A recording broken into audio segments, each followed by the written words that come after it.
He's saying that automobile companies should really be slashing prices. They're making too much profit.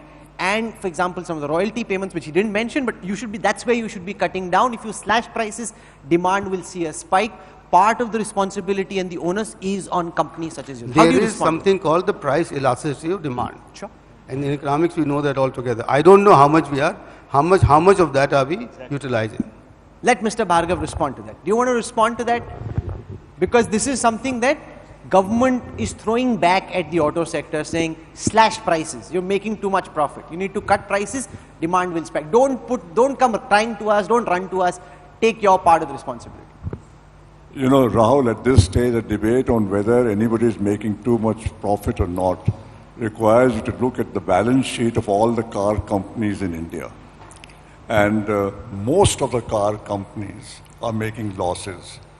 GM folded up, Ford folded up, because they were all losing money. Most of the foreign companies who invested in India are all losing money. Tata Motors is losing money. Mahindra's is hardly in the business of cars. They're doing SUVs. Who's making money? We have accumulated money largely because we have from the beginning been a very frugal company. We have paid low salaries to our top management. We have not spent money on various kinds of things which are spent. We have never siphoned out money out of the company. We have no cash transactions. We have built up our reserves. We are coming More to companies should do that. Statements that are quite extraordinary.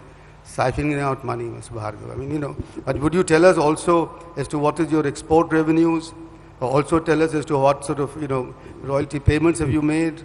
You see, and the fact that there are companies like Hyundai who are actually doing reasonably well because of the exports that they've done. You know, Mr. Bhargav, with all due respect, and I know that you're a far senior to me in all of these things, you know, it is a state of the industrial sector depends on a large number of things and not just on government policy. So let's agree to do things together to get the industry back on rails and to say as to how we can improve. I mean, the component exports have done so amazingly well, you know, and 9 billion or more.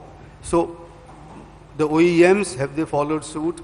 So I am honestly asking the question, you know, that the way it was made out in the beginning of August when a committee of secretaries proposed to the Ministry of, you know, Transport that two-wheelers and three-wheelers shift to electric drive in 23 and 25. At that time, it was made out as if this particular proposal, not even a policy, was responsible for all the ills of the auto sector. I think that's been very unfair.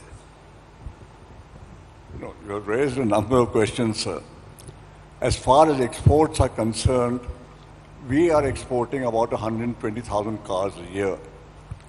The foreign exchange earnings from exports have always exceeded what we pay out in royalties.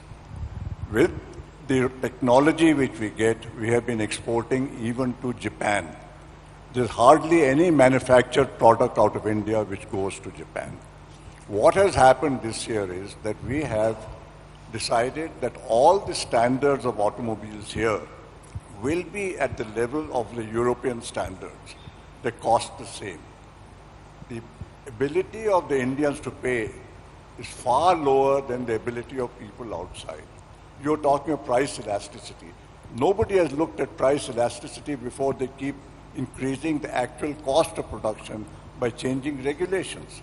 I think somebody should look at price elasticity, and if we are going to grow at 15%. Incidentally, for the auto growth, I'll just give, in the last decade, the growth at CAG of auto industry has just been 5%. It's not grown rapidly ever. Well, I suppose there are other sectors to discuss.